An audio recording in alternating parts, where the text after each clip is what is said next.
ಚಿತ್ರರಂಗಕ್ಕೆ ಪೈರಸಿ ಕಾಟ ಹೆಚ್ಚಾಗುತ್ತಲೇ ಇದೆ. ದೊಡ್ಡ ದೊಡ್ಡ ಸಿನಿಮಾಗಳು ತೆರೆ ಕಂಡ ಕೆಲವೇ ನಿಮಿಷಗಳಲ್ಲಿ ಆನ್ಲೈನ್ನಲ್ಲಿ ಲಿಂಕ್ ಆಗುತ್ತಿದೆ.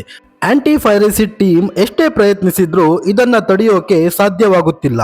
ಇದೀಗ ಕೋಣ ಚಿತ್ರದ ನಿರ್ಮಾಪಕ ರವಿ ಕಿರಣ್ ಜೊತೆ ಸೇರಿ ದೊಡ್ಡ ಪೈರಸಿ ಜಾಲವನ್ನು ನಟ ಜಗ್ಗೇಶ್ ಅವರು ಭೇದಿಸಿದ್ದಾರೆ.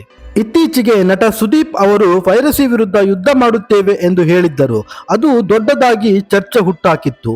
ಡೆವಿಲ್ ಚಿತ್ರದ 10,000 ಪೈರಸಿ ಲಿಂಕ್ ಡಿಲೀಟ್ ಮಾಡಿರುವುದಾಗಿ ಚಿತ್ರತಂಡವು ಮಾಹಿತಿಯನ್ನು ನೀಡಿತ್ತು. 45 ಚಿತ್ರದ ಪೈರಸಿ ಲಿಂಕ್ ನನಗೆ ಬರ್ತಿದೆ ಎಂದು ನಿರ್ಮಾಪಕ ರಮೇಶ್ ರೆಡ್ಡಿ ಅವರು ಕೂಡ ಹೇಳಿದ್ದರು. ಮಾರ್ಕ್ ಚಿತ್ರತಂಡ ಕೂಡ ಪೈರಸಿ ತಡೆಯಲು ಪ್ರಯತ್ನ ಮಾಡುತ್ತಲೇ ಇವೆ.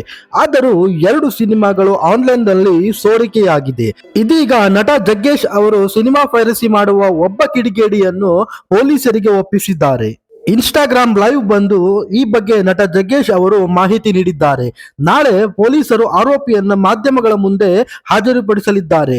ಇಡೀ ಚಿತ್ರರಂಗ ಈ ಬಗ್ಗೆ ಧ್ವನಿ ಎತ್ತಲಿದೆ. ಎಲ್ಲರೂ ನಮಗೆ ಬೆಂಬಲ ಸೂಚಿಸುತ್ತಿದ್ದಾರೆ ಎಂದು ನಟ ಜಗ್ಗೇಶ್ ಅವರು ಹೇಳಿಕೊಂಡಿದ್ದಾರೆ. ಪೈರಸಿಯಿಂದ ಚಿತ್ರರಂಗಕ್ಕೆ ಹೇಗೆ ನಷ್ಟವಾಗುತ್ತಿದೆ ಎಂದು ವಿವರಿಸಿದ್ದಾರೆ ನಟ ಜಗ್ಗೇಶ್ ಅವರು. ನಿರ್ಮಾಪಕರು ಸಾಲ ಮಾಡಿ ಸಿನಿಮಾ ಮಾಡಿರುತ್ತಾರೆ. ನೂರಾರು ಜನರ ಶ್ರಮ ಈ ಚಿತ್ರದಲ್ಲಿರುತ್ತದೆ. ಆದರೆ ಸಿನಿಮಾ ಬಿಡುಗಡೆಯಾದ ಕೆಲವೇ ನಿಮಿಷಗಳಲ್ಲಿ ಪೈರಸಿಯನ್ನು ಮಾಡುತ್ತಾರೆ. ಎಷ್ಟು ನೋಡುತ್ತಾ ಕೂರಲು ಸಾಧ್ಯವಿಲ್ಲ. ಪೈರಸಿ ಅನ್ನೋದು ಕೊಲೆ ಅಥವಾ ಬ್ಯಾಂಕ್ ದರೋಡೆಗೆ ಸಮ ಎಂದು ನಟ ಜಗ್ಗೇಶ್ ಅವರು ಹೇಳಿಕೊಂಡಿದ್ದಾರೆ. ಇದಾಗಿತ್ತು ಸ್ನೇಹಿತರೆ ಇವತ್ತಿನ ಸುದ್ದಿ. ಮತ್ತೊಂದು ಇಂಟ್ರೆಸ್ಟಿಂಗ್ ವಿಷಯಗಳೊಂದಿಗೆ ಬರ್ತೀನಿ. ಅಲ್ಲಿಯವರೆಗೂ take care, bye, thank you.